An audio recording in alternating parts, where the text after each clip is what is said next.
नमस्कार सभी को, स्वागत है आप सभी का हमारे चैनल संकल्प सफलता पर। मैं वंदना पांडे आज आपके लिए टॉपिक लेकर के आई हूँ क्रिया का। हमने अभी तक संज्ञा, सर्वनाम, वर्णमाला, विशेषण ये पढ़ लिए हैं। आज का टॉपिक है क्रिया।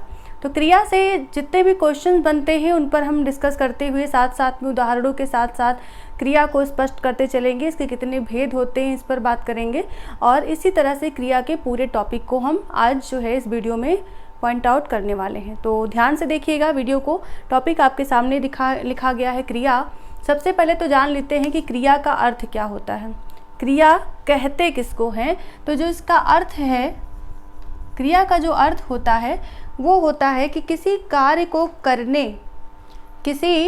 को करने का बोध जिस शब्द के माध्यम से होता है उसे हम कहते हैं क्रिया। यानी कि जिस शब्द से कार्य के करने का बोध होता है उसे हम कहते हैं क्रिया। जैसे रमन की पुस्तक गिर गई, रमन की पुस्तक गिर गई, तो रमन की पुस्तक जो है वो गिर गई, यानी कि उसका जो गिरना है, पुस्तक का गिरना है वो क्या है? वो एक कार्य है, वो किया गया, यानी कि वो किसी प्रकार से किया गया या हुआ तो वो क्रिया है, क्योंकि उसका फल जो है वो पुस्तक पर पड़ रहा है या रमन पर पड़ रहा है। तो यहाँ एक उदाहरण और ले लेते, जैसे कि उर्मिला ने भोजन परोसा, उर्मिला ने भोजन परोसा। तो जो ये परोसा शब्द है, भोजन परोसा में जो ये परोसा शब्द है ये क्या है? ये क्रिया है। उसने अपने हाथों से भोजन परोसा, यानी कि उसने कार्य किया।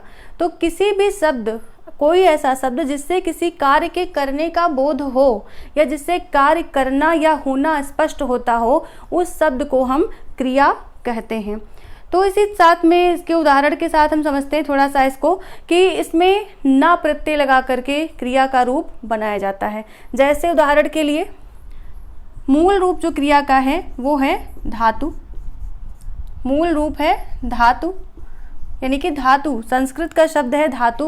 और आपने धातु पढ़ा होगा संस्कृत में, जैसे पठ, गम, क्री, पृच्छ, इस तरह से जो धातुएं हैं वो संस्कृत धातुएं हैं।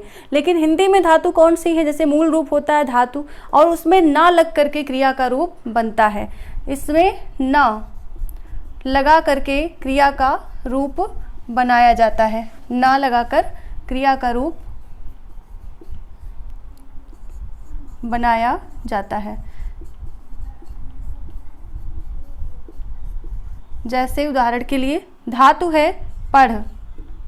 अब इसमें जब हम ना लगाएंगे, यानी कि इसके साथ पढ़ के साथ जब ना लगाया जाएगा तो वो रूप क्या हो जाएगा? वो हो जाएगा क्रिया, यानी कि पढ़ना। जैसे मूल रूप है लिख, लिख में ना लगा दिया तो हो गया लिखना, यानी कि ये सब क्रिया के रूप हैं। और मूल होती है इसकी धातु। धातु जैसे पढ़, लिख, खा, खेल, इन सब में जब हम ना लगाएंगे तो क्रिया का रूप तैयार हो जाएगा। इसी के साथ आगे बढ़ते हैं। जैसे क्रिया के भेद की बात करें, अर्थ हो गया कि वो शब्द जो क्रिया को, यानी कि किसी भी कार्य के करने या होने का बोध कराते हैं वो कहलाते हैं क्रिया। और मूल धातुओं में जुड़ करके, ना जुड़ करके उस क्रिया के रूप को पूरा करता है। तो ऐसे ही अब इसके भेद देख लेते हैं। भेद कौन कौन से हैं? सॉरी, मार्कर थोड़ा सा जो है बीच बीच में डिस्टर्ब कर रहा है, दूसरा ले लेती हूँ। तो इसके भेद जो हैं वो मुख्य हैं दो, मुख्य भेद हैं दो। कौन कौन से? एक तो कर्म के आधार पर, कर्म के आधार पर, और दूसरा है रचना के आधार पर, रचना के आधार पर। इस तरह से इसके दो भेद होते हैं, मुख्य रूप से कर्म और रचना के आधार पर। अब जब हम कर्म के आधार पर बात करें, कर्म के आधार पर जैसे कि आपको स्पष्ट हो रहा है कि जिस क्रिया में, यानी कि जिस वाक्य में कर्म करने का बोध होता हो या कर्म का फल पड़ता हो क्रिया या कर्ता के ऊपर, या क्रिया का फल कर्म या कर्ता के ऊपर पड़ता, वो जाएंगी कर्म के आधार पर। और रचना के आधार पर हम उसके बाद में बात करेंगे। सर फिलहाल हम सबसे पहले बात करते हैं कर्म के आधार पर क्रिया के कितने भेद हैं। तो कर्म के आधार पर भी क्रिया के दो भेद हैं, एक है सकर्मक और दूसरी है अकर्मक। सकर्मक और अकर्मक, ये क्रिया के दो भेद हैं कर्म के आधार पर। और जब बात करते हैं रचना के आधार पर, तो रचना के आधार पर इसके भेद हो जाते हैं जो है आपके सामने रचना के आधार पर इसके भेद हैं। अकर्मक सकर्मक में भी एकर्मक और द्विकर्मक क्रिया हो जाती है, और रचना के आधार पर इसके भेद हैं 6। एक तो सामान्य क्रिया हो जाएगी, सामान्य क्रिया। दूसरी हो जाएगी संयुक्त क्रिया। तीसरी नाम धातु।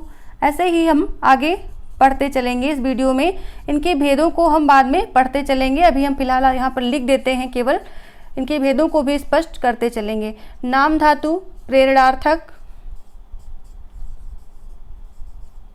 रचना के आधार पर 6 भेद हैं, तो 4 हो गए, प्रेरणार्थक और पूर्वकालिक कृदंत। पूर्वकालिक और कृदंत, ये हैं 6 भेद रचना के आधार पर क्रिया के।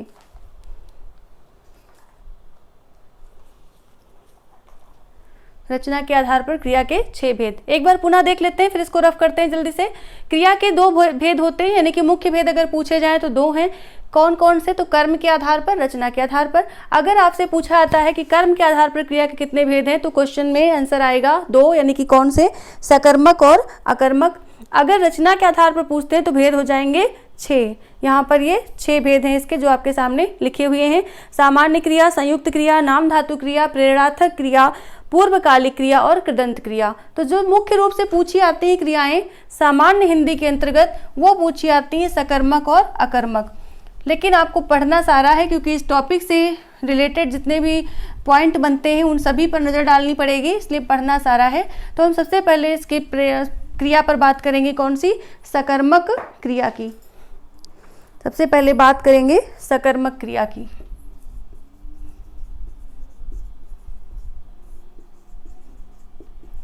सकर्मक क्रिया कहाँ होती है? तो सकर्मक क्रिया कि जिस क्रिया के साथ कर्म हो, यानी कि जिस वाक्य में क्रिया के साथ कर्म भी उपस्थित हो, उसे हम कहते हैं सकर्मक क्रिया। जैसे उदाहरण के लिए कि वह फल खाता है या राम फल खाता है, तो राम फल खाता है क्रिया जो है, राम फल खाता है वाक्य है। अब इसमें क्रिया के साथ कर्म भी उपस्थित है। कर्म को हम कैसे पता करेंगे कि इसमें कर्म है या नहीं है? तो यहाँ पर हम सकर्मक में 2 शब्दों का प्रयोग कर सकते हैं, एक तो क्या और दूसरा किसको। क्या और किसको। तो क्या जो है वो सजीव वस्तुओं के लिए प्रयुक्त होता है और किसको जो है वो निर्जीव वस्तुओं के लिए प्रयुक्त होता है, यानी कि सजीव के लिए क्या और निर्जीव के लिए किसको जो है प्रस्तुत होता है, यानी कि प्रयोग किया जाता है। जैसे उदाहरण के लिए राम फल खाता है। अब यहाँ पर अगर हम फल को गायब कर दें, क्वेश्चन मार्क लगा दें कि राम क्या खाता है, राम क्या खाता है, तो हमारा उत्तर निकल आएगा कि राम फल खाता है। यानी कि क्रिया जो यहाँ पर खाता है, वो क्रिया जो है उसका फल पड़ रहा है किस पर? फल पर। उसका जो आधार है वो है फल, यानी कि राम फल खाता है। यहाँ पर हम आम भी लिख सकते थे कि राम आम खाता है या राम भोजन खाता है, तो राम क्या खाता है? आम खाता है, तो खाता है का फल जो है वो आम पर पड़ रहा है, इसलिए ये क्रिया सकर्मक हो जाएगी। इसी के साथ एक उदाहरण और ले लेते हैं, जैसे क्या या किसको लगा करके प्रश्न करने पर जो उत्तर प्राप्त होते हैं उसे हम कहते हैं सकर्मक क्रिया। मुख्य रूप से याद कर रखिए कि जो वाक्य होता है उसमें कर्ता, कर्म और क्रिया तीनों चीजें होती हैं, और क्रिया के साथ कर्म अवश्य होता है, तो इसलिए वो क्रिया सकर्मक हो जाती है। और इसके भी 2 भेद हैं। कैसे? एक तो होता है एक कर्मक, एक कर्मक, दूसरा होता है द्विकर्मक। एक कर्मक क्रिया में एक कर्म प्रस्तुत किया जाता है, एक कर्म प्रस्तुत होता है, और द्विकर्मक क्रिया में 2 कर्म प्रस्तुत होते हैं। इसमें एक और इसमें 2 कर्म प्रस्तुत होते हैं। तो एक कर्म वाली क्रिया को देखते हैं कि उसमें कौन सा उदाहरण होगा। जैसे एक क्रिया प्रस्तुत होती है या एक जो है कर्म प्रस्तुत होता है इसमें, जैसे उदाहरण के लिए कि एक कर्मक को पहले लेते हैं, जैसे रंजना ने गीत गाया। रंजना ने गीत गाया, तो रंजना ने क्या गाया? गीत गाया। यहाँ पर उत्तर एक आ रहा है कि रंजना ने गीत गाया। उत्तर एक आ रहा है, इसलिए यहाँ पर क्रिया एक है, यानी कि एक कर्मक क्रिया है। सकर्मक के रूप में सकर्मक क्रिया तो है, साथ में सकर्मक का भी एक कर्मक रूप है इसमें। और जैसे एक उदाहरण और ले लेते हैं इसी के अंतर्गत कि श्याम ने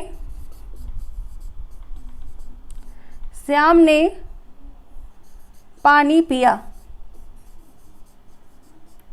श्याम ने पानी पिया, तो श्याम ने क्या पिया? उत्तर आया पानी।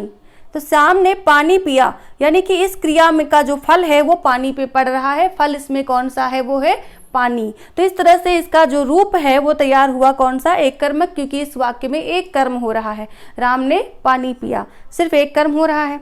अब हम बात करते हैं द्विकर्मक की। द्विकर्मक क्रिया में क्या होता है?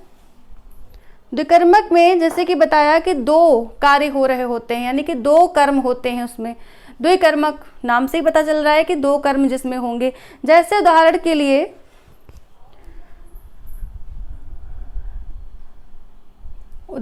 लिए कि डॉली ने सुजाता से कपड़े धुलवाए। डॉली ने सुजाता से कपड़े धुलवाए, ये द्विकर्मक क्रिया है। कैसे द्विकर्मक क्रिया है? कि डॉली ने सुजाता से कपड़े धुलवाए। ठीक है, अगर यहाँ पर कपड़े को ले लिया जाए तो ये कर्म है, ये कर्म है। धुलवाना क्या है? क्रिया है। ठीक है, अब वाक्य कह रहा है कि इसमें जिन क्रियाओं के दो कर्म होते हैं वो द्विकर्मक कहलाती है। तो इसमें दो कर्म आपको कहाँ से दिख रहे हैं? इस वाक्य में दो कर्म कैसे दिख रहे हैं? तो स्पष्ट करना है मुझे कि जैसे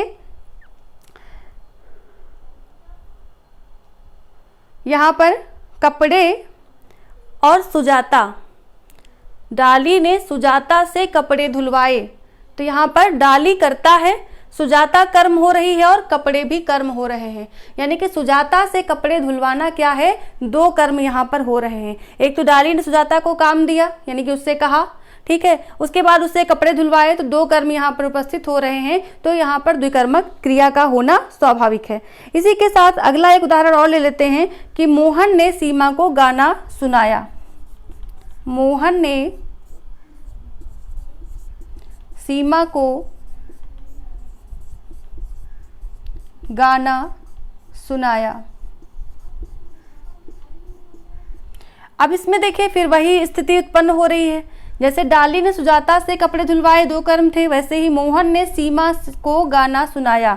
अगर होता मोहन ने गाना सुनाया तो एक कर्म होता, लेकिन मोहन ने सीमा को गाना सुनाया तो यहाँ पर दो कर्म हो रहे हैं, तो ये द्विकर्मक क्रिया के अंतर्गत आएगा। इसी के साथ हम आगे बढ़ते हैं।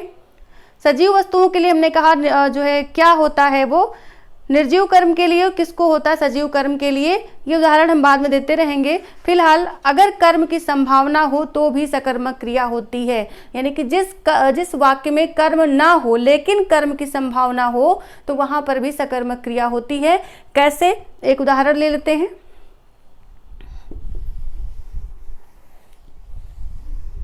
एक उदाहरण ले लेते हैं कि मोहन पढ़ता है। मोहन पढ़ता है। अब यहाँ पर जब हम उत्तर ले रहे हैं, यानी कि क्वेश्चन मार्क लगा रहे हैं कि मोहन क्या पढ़ता है, तो वाक्य में हमें कुछ नजर नहीं आ रहा है कि हम बता दें कि मोहन क्या पढ़ता है, लेकिन संभावना है क्रिया की, यहाँ पर संभावना है कर्म की, इसलिए ये सकर्मक वाक्य है। जैसे कि मोहन क्या पढ़ता है, तो यहाँ जब हम पढ़ने की बात करेंगे तो यानी कि कुछ पढ़ रहा होगा, उसके पास कोई नोट्स होगा वो पढ़ सकता है, कोई बुक होगी वो पढ़ सकता है, पेपर पढ़ सकता है, दीवार पे लिखा हुआ पढ़ सकता है, कोई बैनर या बोर्ड पढ़ सकता है, यानी कुछ वो पढ़ रहा है, इसका मतलब वहां पर कोई कर्म उपस्थित है। जैसे अगला उदाहरण, राधा ने खाया।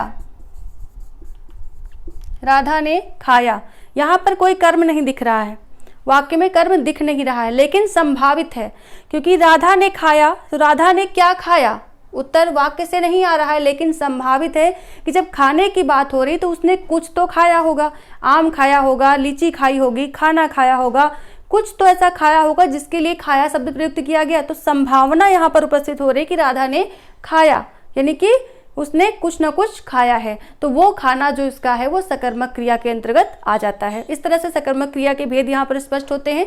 देखिए, आपको सामान्य सी क्रिया याद रखनी है क्योंकि सामान्य हिंदी की क्लास चल रही है। आपको यहाँ पर जो सकर्मक क्रिया के रूप है, जैसे इस तरह के आ सकते हैं, राम फल खाता है, इस तरह के वाक्य आ सकते हैं। तो इसमें कर्म दिखाई पड़ रहा है, आप क्या लगा करके उसका उत्तर ढूंढ सकते हैं। जैसे एक उदाहरण और ले लेती हूं कि किसको, यहां पर क्या होगा कि सोहन लकड़ी को काटता है। सोहन लकड़ी को काटता है क्योंकि वो निर्जीव वस्तु है और लकड़ी जो है वो निर्जीव वस्तु है। तो यहाँ पर अगर हम क्या लगाते हैं कि सोहन क्या काटता है, तो उत्तर आता है लकड़ी को। अगर हम ये कहें कि वो किसको काटता है, तो भी उत्तर आता है लकड़ी को। तो वहां पर सकर्मक क्रिया हो गई। मोहन राम फल खाता है, तो राम किसको खाता है, उत्तर आ रहा है फल खाता है। यानी कि फल जो है वो क्या है, यहाँ पर निर्जीव भी है, निर्जीव है। मोहन पढ़ता है, मोहन किसको पढ़ता है, उत्तर कुछ नहीं लेकिन संभावित है। तो आप क्या और किसको लगा करके वाक्य के अंतर्गत उत्तर ढूंढ सकते हैं। इस तरह से सकर्मक क्रिया स्पष्ट होती है। तो मुख्य 2 क्रियाओं को आपको याद रखना है सामान्य हिंदी के लिए। इसमें कर्म के आधार पर उसके भेदों पर नहीं जाना है, लेकिन अगर ऐसा कोई क्वेश्चन टफ वाला आता है तो आपके दिमाग में चीजें होनी चाहिए कि हमने एक कर्मक और द्विकर्मक दोनों को पढ़ा था। तो अब बात करते हैं अकर्मक क्रिया की।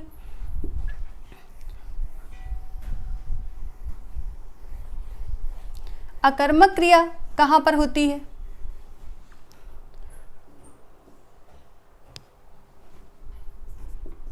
अकर्मक क्रिया कहां होती है? यानी जिस वाक्य में कर्म ना हो, जिस वाक्य में कर्म ना हो उसे हम कहते हैं क्रिया। यानी कि कौन सी? अकर्मक क्रिया। जिस क्रिया में कर्म का होना ना हो, यानी कि निश्चित ना हो कि कर्म है, तो वो क्या होगी? वो होगी अकर्मक क्रिया। जैसे वह हंसता है, वह हंसता है, वह हंसता है। अब अगर हम यहाँ पर लगाते हैं वह क्या हंसता है, तो वाक्य गलत हो जाता है। अगर हम लगाते हैं वह किसको हंसता है, तो भी वाक्य गलत हो जाता है। तो हम दोनों चीजें नहीं लगा सकते, इसलिए यहाँ पर सकर्मक नहीं है बल्कि अकर्मक है। और कोई यहाँ पर और कर्म नहीं है। वह हंसता है, हंसना क्या है? हंसना तो क्रिया है, हंसना क्रिया है। इसका कोई फल नहीं पड़ रहा है यहाँ पर किसी के ऊपर, मतलब किसी वस्तु के ऊपर फल नहीं पड़ रहा है। तो ये क्या हो गई? अकर्मक क्रिया। जैसे अगला उदाहरण और ले लेते हैं एक, कि मेघना पढ़ती है, मेघना पढ़ती है। अब मेघना पढ़ती है तो क्या पढ़ती है? पुस्तक नहीं आ रही है, तो ये अकर्मक में भी आ जाएगी, क्रिया अकर्मक में भी है। लेकिन अगर इसके भेद के रूप में अकर्मक नहीं दिया है तो आप इसको, क्योंकि वो पुस्तक पढ़ती है यानी कि कुछ ना कुछ तो पढ़ रही है, इसलिए सकर्मक में भी जाएगी। अगला है कि सोनू प्रथम आया, सोनू प्रथम आया,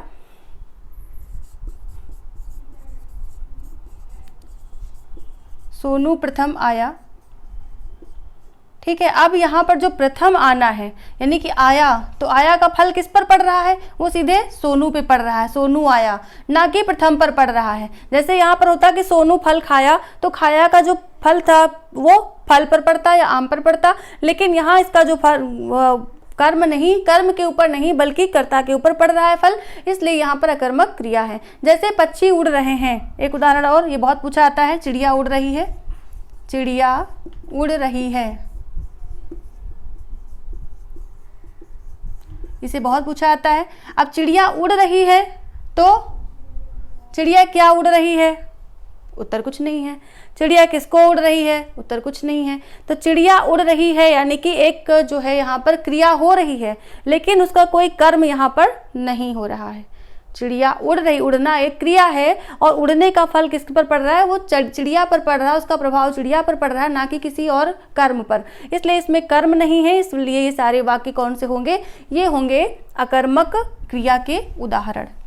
इसी के साथ हम आते हैं रचना के आधार पर, जो क्रिया के हमने भेद किए अभी, रचना के आधार पर। उसमें सबसे पहले हम ले लेते हैं सामान्य क्रिया को। सामान्य क्रिया, सामान्य क्रिया के अंतर्गत क्या होता है? सामान्य क्रिया में जब किसी वाक्य में एक ही मुख्य क्रिया हो तो सामान्य क्रिया होती है। जैसे मुख्य क्रिया का तात्पर्य यहाँ पर जो एक वाक्य दिया गया उदाहरण के रूप में, उसमें एक मुख्य क्रिया हो, जैसे एक कर्मक की तरह हम ले सकते हैं इसको, तो वहां पर सामान्य क्रिया होती रचना के आधार पर। जैसे उदाहरण के लिए कि वह गया, वह गया। अब यहाँ पर क्रिया कौन सी हो रही है, तो गया यानी कि जाना क्रिया हो रही है। वो गया बिल्कुल सामान्य सा वाक्य है, है यहाँ पर, और इसमें केवल एक ही मुख्य क्रिया है। वो मुख्य क्रिया कौन सी है, वो है जाना, यानी कि जा चुका या जाना। तो ये गया जो है वो आएगा सामान्य क्रिया में। इसके और उदाहरण भी ले लेते हैं, जैसे लक्ष्मी सेब लाई,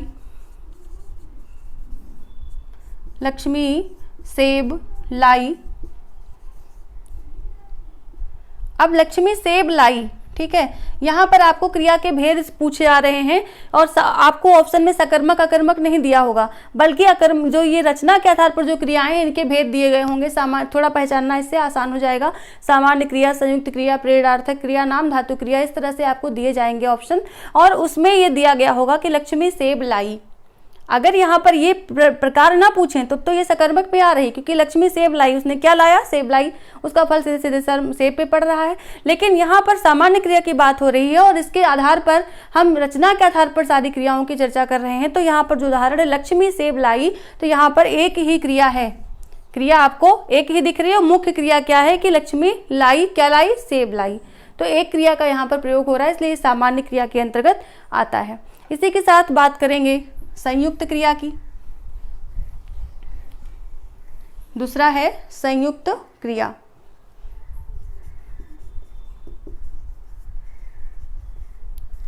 संयुक्त क्रिया में क्या होता है, सामान्य क्रिया में एक क्रिया मुख्य क्रिया होती थी, और संयुक्त क्रिया में इसको यौगिक क्रिया भी कहते हैं, यानी कि दो क्रियाएं होती हैं, यौगिक क्रिया भी कहते हैं। तो दो क्रियाएं कैसे होती हैं, जब लगातार दो मुख्य क्रियाएं आती हैं या प्रयुक्त होती हैं तो संयुक्त या यौगिक क्रियाएं कहते हैं। जैसे आना जाना, खाना पीना, रोना धोना, दो क्रियाएं एक साथ हो रही हैं और वो दोनों क्रियाएं संयुक्त हैं, एक दूसरे पर डिपेंड है, तो एक दूसरे पर आधारित है, इसलिए उसको हम संयुक्त क्रिया कह रहे होते हैं। उदाहरण के लिए संयुक्त क्रिया में अगर हम आना खाना की बात करें, केवल कि आना जाना इस तरह की क्रियाएं एक साथ आ जाएं तो बात हो जाएगी, लेकिन इसके अन्य रूप से भी उदाहरण आते हैं, वो आप ध्यान से देखिएगा। कि जैसे हरबंस ने पतंग फाड़ दी, हरबंस ने पतंग फाड़ दी, दिख रहा होगा, मुझे उम्मीद है कि आप लोगों को दिख रहा होगा। तो हरबंस ने पतंग फाड़ दी। अब यहाँ पर जो वाक्य है इसमें आपको संयुक्त क्रिया दिख रही होगी। संयुक्त क्रिया कैसे दिख रही है कि हरबंस ने पतंग फाड़ दी, तो फाड़ना क्या है, पहली चीज तो क्रिया है, एक क्रिया आपको ये मिली, फाड़ दी, ठीक। उसके बाद देना क्या है, ये दूसरी क्रिया है, यानी कि फाड़ना एक क्रिया और ये देना दूसरी क्रिया। तो फाड़ दी यानी कि दो क्रियाएं यहाँ पर स्पष्ट रूप से आपको दिख रही हैं, तो यहाँ पर वाक्य होगा संयुक्त क्रिया का उदाहरण। जैसे एक उदाहरण और ले लेते हैं,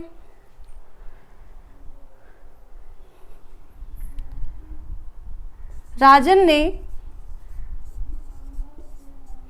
पैसे उधार दिए, राजन ने पैसे उधार दिए। दो क्रियाएं हैं इसमें, आपको दिख रहा है उधार देना यानी कि खुद में एक क्रिया है, उसके साथ देना, दो अलग अलग क्रियाएं यहाँ पर हैं। मतलब उधारना यानी कि उधार वापस करना या उधार देना, उस किसी को देना, या उतार दिए भी यहाँ पर हो सकता है, ताप उतारना और देना दोनों अलग अलग क्रिया हैं। तो यहाँ पर क्या होगा, ये संयुक्त क्रिया के अंतर्गत आ जाएगा। एक छोटा सा उदाहरण और ले लेते हैं कि श्यामा ने पूजा कर ली थी, श्यामा ने पूजा कर ली थी। अब देखिए संयुक्त क्रिया को ढूंढना है, यहाँ पर पूजा तो फल है, कर ली थी यानी कि करना क्या है, क्रिया, लेना क्या है, क्रिया। दो क्रियाएं आपको नजर आ रही हैं, तो संयुक्त क्रिया का उदाहरण यहाँ पर आपको मिल रहा है, यानी कि दो क्रियाएं स्पष्ट रूप से एक दूसरे पर आधारित हैं। अगर हम यहाँ कहेंगे कि श्यामा ने पूजा ली थी, तो वाक्य जो है हमारा अधूरा रह जाएगा। श्यामा ने पूजा कर थी, ली को हटा देते हैं तो भी वाक्य अधूरा रह जाएगा। यानी कि एक दूसरे पर डिपेंड है और ये संयुक्त क्रियाएं हैं, इनका बोध संयुक्त क्रिया के रूप में हो रहा है। इसी के साथ हम लेंगे अगली क्रिया। संयुक्त क्रिया के साथ से के बाद लेंगे नाम धातु क्रिया।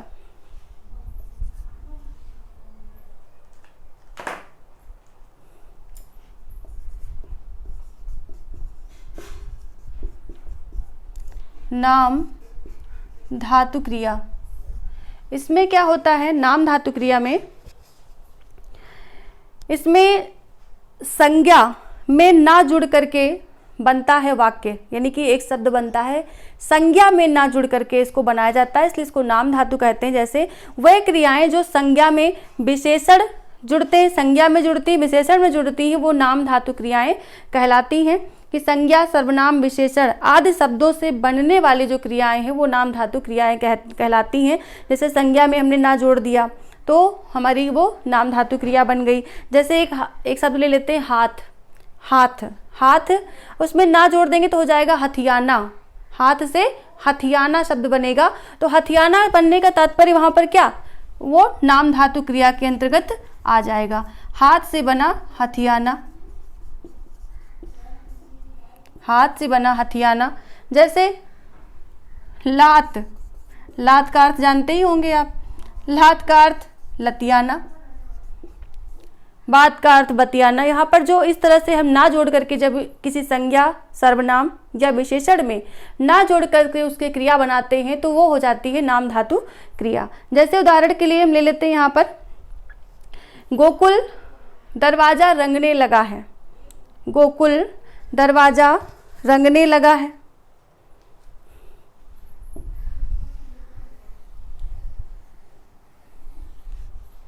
नाम धातु क्रिया, गोकुल दरवाजा रंगने लगा, यानी कि रंग में उसने ने लगाया या ना लगाया, तो रंगना, रंगना क्रिया को उसने स्पष्ट किया कि रंगने लगा है, यानी कि रंगता है नहीं बल्कि रंगने लगा है। तो ये क्रिया कौन सी, नाम धातु हो जाएगी।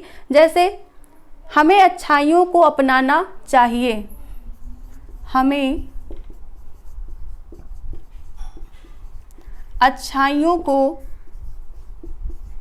अपनाना चाहिए।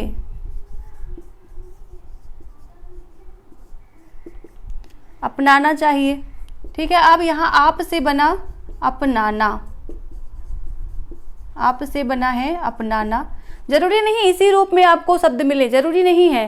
जैसे हमने कहा गोकुल दरवाजा रंगने लगा है, तो रंगने में रंग से रंगनाना तो नहीं बनाया हमने शब्द, रंगना से रंगने बनाया, यानी कि रंगने लगा है। तो वो क्या था, वो भी नाम धातु क्रिया थी। यहाँ अच्छाइयों को अपनाना चाहिए, तो क्रिया कौन सी, नाम धातु, क्योंकि अपनाना शब्द बनाया गया है यहाँ पर। या जो है कोई क्रिया नहीं बताई जा रही इस तरह की कि हाँ अपनाता है, अगर अपनाता है होता तो ये सामान्य क्रिया में हो जाती, लेकिन यहाँ पर कहा जा रहा है अपनाना चाहिए, ना का प्रयोग किया गया है साथ में, और उसके साथ यहाँ पर वर्तमान रूप में, वर्तमान समय में वो घटित नहीं हो रही है, इसलिए नाम धातु क्रिया है। एक और उदाहरण लेंगे, ननकू का बड़बड़ाना, ननकू का बड़बड़ाना,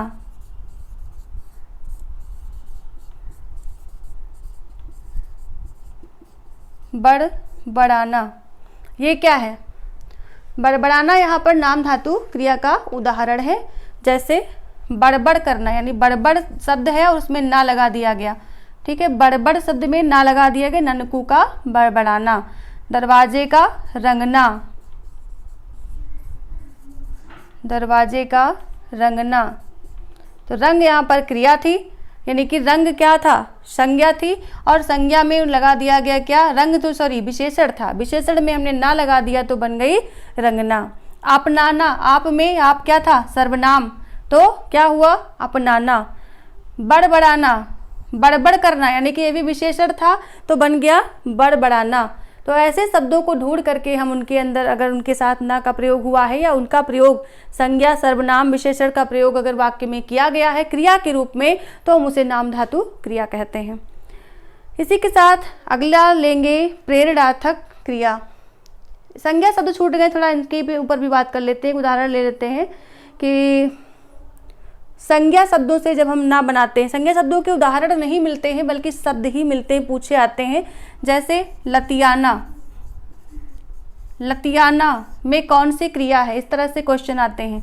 लतियाना में कौन सी क्रिया है, तो लतियाना जो है संज्ञा शब्द यानी कि लात, लात से बना हुआ है। अगला उदाहरण है दुखाना, दुखाना। अब दुखाना किसमें ना जोड़ा गया है, दुख में, तो दुख क्या है, संज्ञा। तो इसमें पूछा जा सकता है कि दुखाना में कौन सी क्रिया है, तो नाम धातु क्रिया है, क्योंकि ना का प्रयोग हुआ है साथ में संज्ञा शब्द में जुड़ा हुआ है। तो आपने संज्ञा के उदाहरण, सर्वनाम के उदाहरण और विशेषण के उदाहरण भी देख लिए। तो इस तरह से इन संज्ञा, सर्वनाम और विशेषण के को जो है क्रिया में बदलना क्या कहलाता है, नाम धातु क्रिया। अगली क्रिया है प्रेरणार्थक क्रिया। प्रेरणार्थक क्रिया,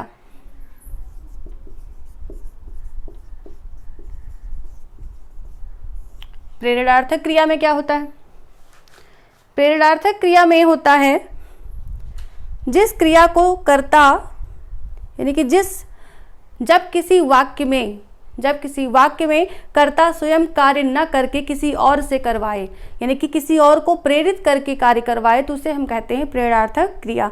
जैसे एक उदाहरण ले लेते हैं कि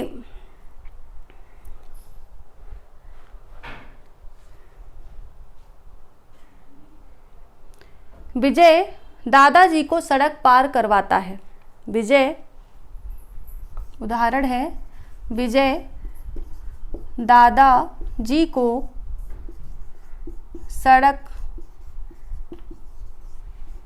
पार करवाता है या कराता है, वही चीज़ होगी, वही बात होगी, सड़क पार करवाता है। तो यहाँ पर सड़क वो खुद पार करने की बात नहीं हो रही वाक्य में कि विजय सड़क पार करता है। अगर ये होता तो ये क्रिया सिर्फ विजय के लिए थी, यानी कि एकदम सामान्य सी क्रिया थी।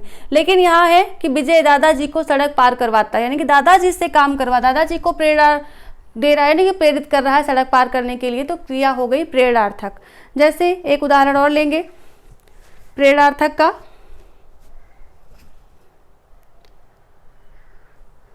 एक उदाहरण आसान सा, कुछ समझ नहीं आ रहा है लेकिन बता देती हूँ। जैसे माँ पुत्र को या माँ बेटे को खाना खिलाती है, बेटे को खाना खिलाती है। अब यहाँ पर माँ खुद खाना